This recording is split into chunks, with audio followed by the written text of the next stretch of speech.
여러분 안녕하세요. 오늘은 중생의 종류에 대해서 한번 쭉 말씀을 드려볼까 합니다.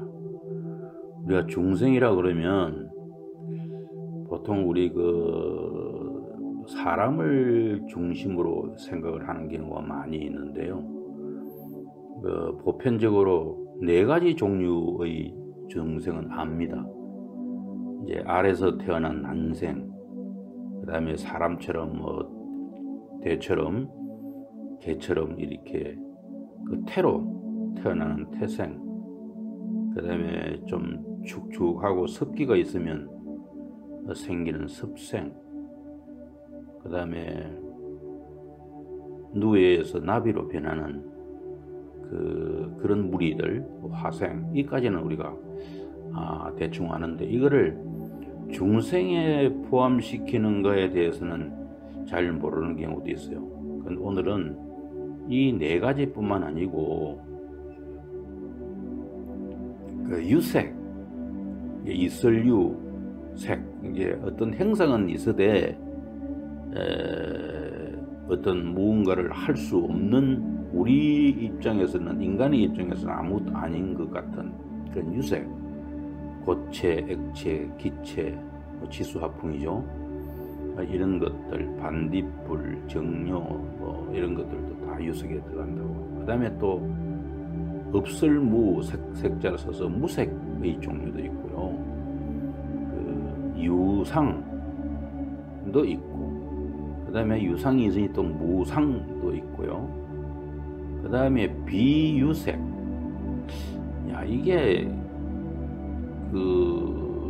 어떤 자기 구실을 하는 듯 하면서도 없는 듯 하고, 있는 듯 하면서도 없는 듯 하는 그런 유색들, 이런 거를 이제 하고 있고요. 그 다음에 비유색이 있으니까 비무색이 또 있어요. 비무색, 주문을 따라서 이렇게 달라붙는 정신체들 얘기하는 것 같습니다. 그 다음에 비유상, 유색과 유상의 차이인데요. 이것도 있고, 비유상이 있었으니까 또 비무상이 있지 않겠습니까? 예, 이 12가지로 이제 중생을 불교에서는 나누고 있습니다. 오늘은 이 도대체가 12가지 중생이 어떠한 모습으로 하고 있는지에 대해서 간단하게나마 설명을 한번 드려볼까 합니다. 첫 번째, 아까 얘기했던 난생, 알에서 태어나는 것들의 공통적인 모습이 있어요. 이게 이제 성품이죠. 성품. 난생이 가지고 있는 본래 타고난 성품을 석가모니 부처님께서 팔만대장경 속에다가 12종류의 중생들을 나눠놨는데요. 그 난생은 이렇게 정의를 해놓고 있습니다. 움직이기도 하고, 날뛰고, 설치는 생각이 많은 종류, 이렇게 해놨어요. 죽어서도 날아다니는 새, 물속의 고기들, 뱀, 거북 등 알에서 태어난 일체의 무리들을 이제 난생의 중생이라 합니다. 난생이라 하고요. 두 번째는 태생, 즉 사람도 태로 태어나죠. 소도 태로 태어나죠. 모든 동물들이 이제 태생으로 이제 보시면 돼요. 이거를 또 정의를 어떻게 해놨느냐 하면은, 감정이 앞선다는 거예요. 감정이 앞선다는 것은 생각이 많다는 거죠. 그러다 보니까 잡염이 많고, 음욕도 강하고, 또 정도 많고, 그러다 보니까 무언가가 허전해서 돌아다니고 여기저기 기웃거리면서 마음의 갈피를 못 잡는 무리를 이제 태생이라고 정의를 해놨습니다. 아마 들어보면 사람으로 태어나서 우리가 여러 가지 수련들을 하면서 욕심을 내려라, 뭘 발정도를 지키라 한 등등이 이렇게 태어났기 때문에 그런 어떤 그 감정의 골들을 잡아서 정진하라는 그런 뜻으로 새겼던 것 같아요. 태아로 태어나는 무리들이 많이 있죠. 그 다음에 세 번째로 이제 습생, 촉촉할 섭입니다. 촉촉하기만 하면 뭔가가 생기는 것들이죠. 날파리도 생기고 벌레도 생기고 이런 것을 습생이라고 하는 것 같아요. 이 습생에 대한 그 성질을 어떻게 규명해 놓느냐면 집착이 굉장히 강한 부류들이 태어난다는 거예요. 축축하고 따뜻한 곳이면 늘 생기는 중생들인데, 예를 들면 꿈틀거리는 굼벵이, 지렁이 등 뼈가 없이 껍질이 단단하여 기어다니는 일체의 무리들, 날아다니는 무리들도 있겠죠. 어쨌든 축축하면 습기가 있으면 생기는 생명체를 습생의 중생이라 합니다. 그 다음에 화할 하자를 써서 화생, 옛것을 버리고 새로운 모습으로 변해가는 일체의 물이 일어났습니다. 그건 우리가 나비를 먼저 생각할 수 있죠. 노예에서 꽃이 되었다가 다시 나비가 되는 것을 하생이라고 그러는데요. 다시 말하면 없다가 갑자기 있어지는 그런 중생들이죠. 조금 전에 말씀드린 대로 누에, 나비, 날파리, 매미 이런 것들을 허물 벗고 나오잖아요. 이런 것들을 이제 화생이라고 중생 중에 한 부류에 들어갑니다. 그 다음에 다섯 번째가 유색. 유색에는 이설유자에 색을 써가지고 어떤 장애에 걸려서 햄체가 있고 집착이 강한 무리라고 합니다. 정의를 해놨어요. 다시 말하면 고체, 액체, 기체, 즉 치수합풍도 이 불교에서는 유색의 범주에 넣고 있네요. 거기에 이제 우리가 반딧불 있죠. 반딧불, 이것도 유색에 들어가고요. 정료, 그 다음에 조개구슬 이런 것들을 유색의 범주에 넣고 있습니다. 그 다음에 유색이 있어서 또 무색이 있을 거 아니에요. 무색, 아무게 이 가려서 잘 보이지는 않지만 허공과 공기의 의지에 살아가는 외도들, 귀신 무리들이죠. 생각이 가라앉아 상이 잘 드러나지 않는 무리이긴 하지만 이것도 그 하나의 중생으로 보는 겁니다. 그 다음에 일곱 번째 유상, 이설류의 상상자, 모습상자 이런 건데, 암암리에 몰래 이제 잠겨가지고 맺힌 것이 많다고. 맺힌 것도 많고 어지러운 생각이 많은 무리들이에요.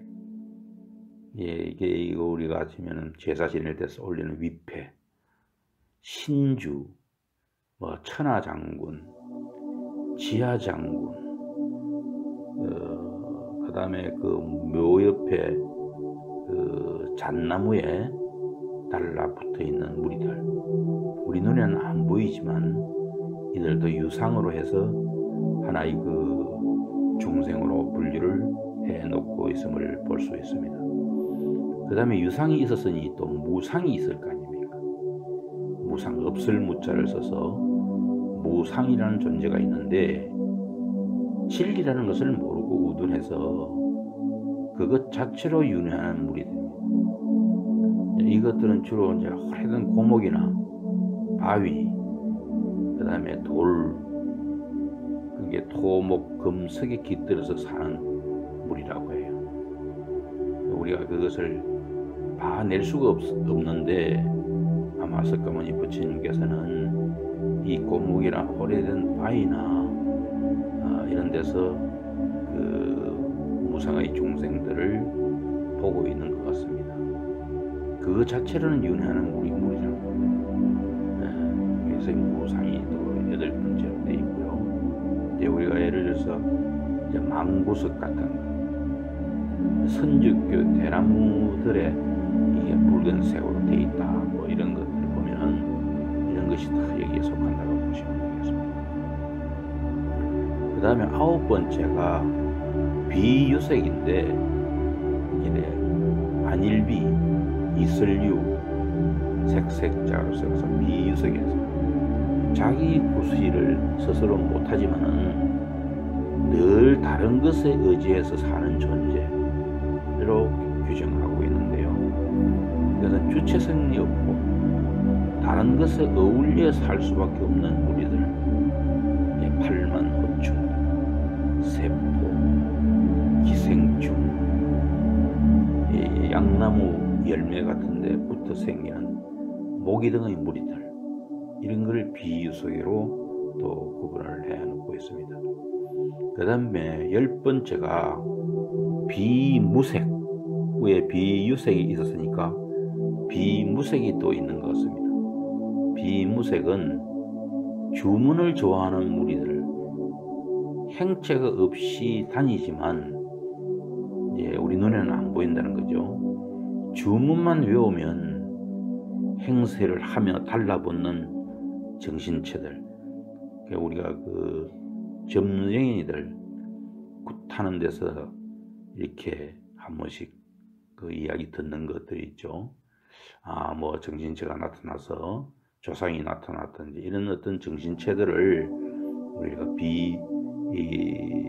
비무색이라고 이름을 지어서 한 중생으로 보고 있습니다. 그러니까 뭐 주술사, 뭐 양밥 같은 거, 도깨비, 뭐 요매, 잡기, 잡신, 가위 눌린 귀신, 이런 어떤 부류를 이제 10번째 비무색이라고 보는 거고요. 그 다음에 전생 혹은 이 특징이 전생 혹은 살아가면서 늘 저주하기를 좋아한다는 거예요. 이 무리들은. 다시 말하면 남 잘되는 꼴을 못 보는 무리들이 태어나는 곳이 이 무리들. 남이 잘못은 효독하게 질투하고 샘내는 무리들이 인간으로 치면 그렇다는 거예요. 그래서 다시 이제 업보를 받으면 부무색으로 태어난다는 그런 어떤 중생입니다. 그 다음에 비유상, 업설비, 안일비, 이설류, 모습상, 이렇게 해서 비유상인데, 원래는 그런 마음이 없었는데 자신도 모르게 왜 이질적으로 태어나는 무리다, 이렇게 정의하고 있는데, 얽히고 슬키고 꼬여서 어쩔 수 없이 살아가는 무리들, 그 뽕나무 벌레 그 중에 들어가고요, 나나니벌, 그 다음에 뽕나무 벌레가 나나니벌이 되어버리는 이런 가정에 있는 그 중생들, 이것을 비유상이라고 합니다. 사람으로 치면은 자기도 모르게 그 양자로 되어버리는 경우가 있죠. 그다음에 왕자의 식문으로 태어나도, 혹은 또 부잣집에 태어나도 거린이 되어 돌아다니는 무리들, 이런 무리들을 우리가 비유상이라 보면 되겠습니다. 우리의 지하철 근처나 서울역 근처나 이런 데 보면은 그냥 집도 없이 이렇게 떠돌아다니는 사람들이요. 그 사람이 막 돈이 없어서 그런 사람들도 있겠지만은 실제 잡아서 조사를 해보면 돈이 많다는 사람도 많다요. 돈이 많은 사람도 많은데 그게 자기도 모르게 그렇게 해야 편하니까 그렇게 흘러다니는 종류들을 우리가 이제 비유상이라는 존재로 태어나고 분류하고 있습니다. 그 다음에 마지막으로 12번째 비무상입니다. 이건 본래 그 원한이 이제 많아서 죽거나 또 살생할 마음이 많이 품은 자들이 윤회한 자리라고 해요. 이들이 태어나는 그 모습은 부소 살모사 같은 건데, 살모사가 태어나면 그 어미가 죽는다는 것은 여러분 아시죠? 그 살모사가 태어나고 나면 그 어미를 모체로 해서 그 새끼는 살고 어미는 죽는 거예요. 그 이것이 비무상으로 원한이 많거나 살생의 마음이 많이 품어 있는 그 자들이 윤회하다 보면 이 자리로 들어간다는 거예요. 참 무서운 업보의 이야기죠. 그 다음에 참 뜻밖인데요, 소라, 우렁이, 이것도 그 새끼가 태어나면 그 어미는 영양실조로 죽는다고 하잖아요. 이것도 여기 비무상에 들어갑니다. 또 다른 예를 들어놨는데, 두꺼비가 능사 여러분들 아시나요?